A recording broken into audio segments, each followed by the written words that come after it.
السلام عليكم ورحمة الله وبركاته.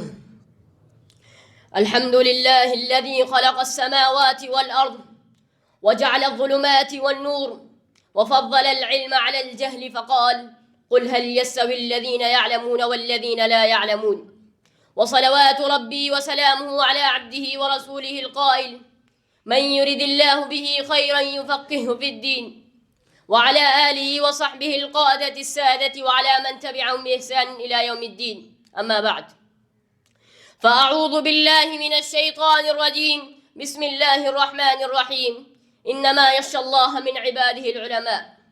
وقال صلى الله عليه وسلم: إن مثل العلماء في الأرض كمثل النجوم يهتدى بها في ظلمات البر والبحر، فإذا انتمست النجوم أوشك أن تظل الهدى.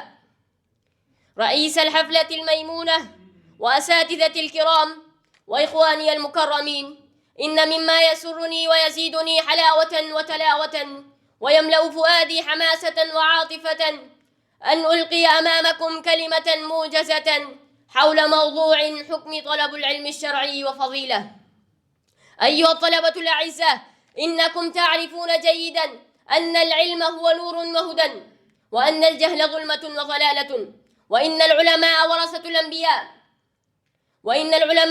الأنبياء ما ورثوا درهما ولا دينارا، وإنما ورثوا العلم، فمن أخذه أخذ بحظ وافٍ من ميراثهم. وإن العلم رفعة وعزة وكرامة في الدنيا والآخرة، وأجر مستمر إلى يوم القيامة.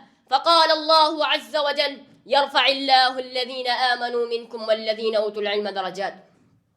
وقال النبي عليه أفضل الصلوات وأزكى التسليم: إذا مات العبد انقطع عمله إلا من ثلاث: صدقة جارية أو علم ينتفع به من بعده أو ولد صالح يدعو له.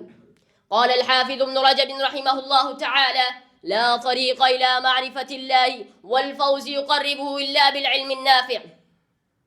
أيها المتحابون في الله، فإن تعليم العلم من أهم أمور الدين وأعلى درجات المؤمنين. قال رسول الله صلى الله عليه وسلم: من سلك طريقا يطلب فيه علما سلك الله به طريقا من طرق الجنة. وإن الملائكة لتضع أجنحتها رضا لطالب العلم، وإن العالم لا يستغفر له من في السماوات ومن في الأرض والحيتان في جوف الماء. وإن فضل العالم على العابد كفضل القمر ليلة البدر على سائر الكواكب. وإن العلماء ورثة الأنبياء، وإن الأنبياء لم يورثوا دينارا ولا درهما، وإنما ورثوا العلم، فمن أخذه أخذ بحظ وافر.